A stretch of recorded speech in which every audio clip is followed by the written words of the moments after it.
Hello, everyone. Welcome to a new episode of the Interviews List. My special guest for today is Natasha. Natasha, do you want to introduce yourself? Yeah, sure. Hi, everyone. My name is Natasha. I'm a PhD student at McMaster University. Awesome. So let's start first with your bachelor's of legal studies and why did you choose to pursue that bachelor's?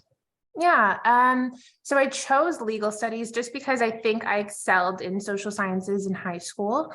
So it was a great segue. I was very strong in like the linguistic aspect. So I think I just gravitated towards a career that kind of picked on my strengths. And so UIT was the university I went to, which was quite close to my home. And so it was just a great fit for me in terms of the program they offered. Shortly after I joined the program, I thought that I wanted to be a lawyer. So that was kind of the rationale behind that program there. Awesome. And how was your first year at the university? Yeah, my first year, I don't think the course curriculum in particular was hard. I think for me, it was more so time management and kind of learning how to adjust and, you know, dedicate myself to work and stick to my own commitments. That was something that I had to learn along the way. But aside from that, I think my first year was quite good. The course load was great, and I got to learn a lot of very interesting topics that I thought could really help my career as well. Awesome. And how did your experience change from second year onwards?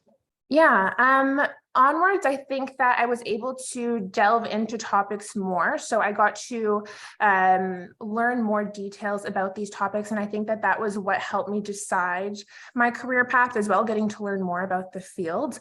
As I went on past my second year, I got a lot of experience in the field, a lot of hands-on experience. So that was a huge role. And that really helped me decide what I wanted to do with my career.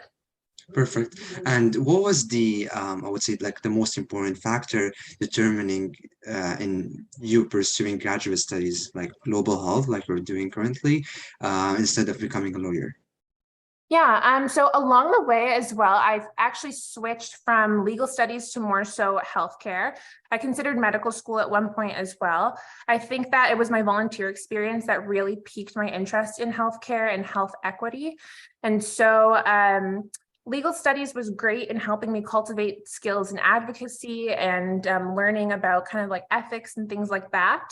And so as I learned and kind of got to experience all these different things, I realized that research was kind of the field where I could kind of try all these different areas of study and incorporate them into a career. And so that's kind of how the steps kind of pieced together and led me there to the graduate studies.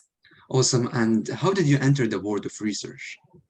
Yeah, so in my undergraduate degree, I definitely had a lot of research experience in terms of volunteering and research work. It was more quantitative at the time, but being able to kind of do a one-year master's program really confirmed my interest in research. And I think that that program offered by McMaster was a great opportunity for me to test research without committing too much time to it as well. Being able to kind of be in that research intensive environment was a great opportunity for me.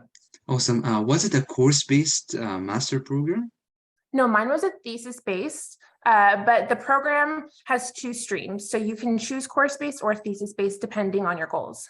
Oh, perfect. Like, why did you choose the thesis-based over the course-based? Yeah, so for me, the thesis-based stream was more attractive just because of the research intensity in it. So the first semester was dedicated to courses, and then after that, the remainder of the degree was in your research and completing your thesis.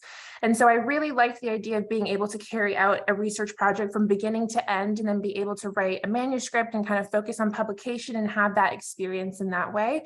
And so I got to learn a lot from like ethics processes to participant recruitment and then writing a manuscript.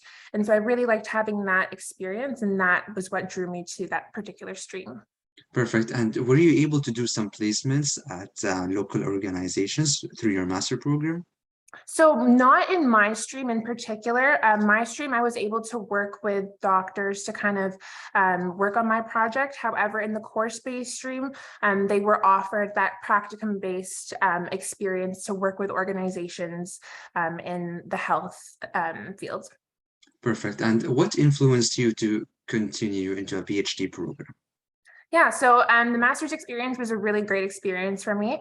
I definitely loved seeing the impact of the research and being able to see the completion of the work and how it can make an impact in literature and make an impact for people. And so that was a very attractive aspect for me and kind of confirmed that research was a good fit for me long term. Oh, awesome. And what are your goals for now?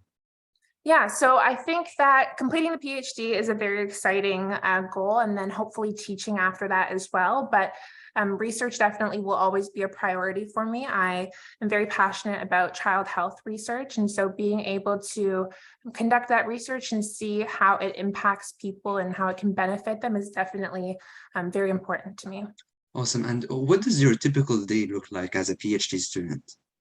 Yeah, so it definitely varies from day to day, but at this moment in my first year, I do still have courses. So I do have courses and assignments that I have to manage.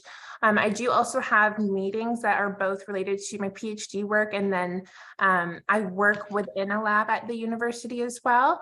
And so there is a lot of time management skill that's required. And admittedly, I let it slip sometimes and it can get tricky. But, it can be very hectic on some days, but then other days are very quiet. So it balances out. Awesome. And what are some tips you would like to give to high school students and university students? Yeah, my tips to students would be try out whatever piques your interest. If there's something you're interested in that's outside of your field and you don't necessarily think that, it could contribute to your career, but you do feel really passionate about it, I would say spend the time exploring it because you never know what it could lead to. And I think that there are so many careers out there that you haven't heard of, and there's so many opportunity. And I think that exploring all those different things that you find interesting can lead you to opportunities that you would have never considered immediately. So yeah, try everything. Awesome. Yeah, thank you for those tips and thank you for being a guest on my channel. Thank you. Of course. Thank you for having me. Thank you.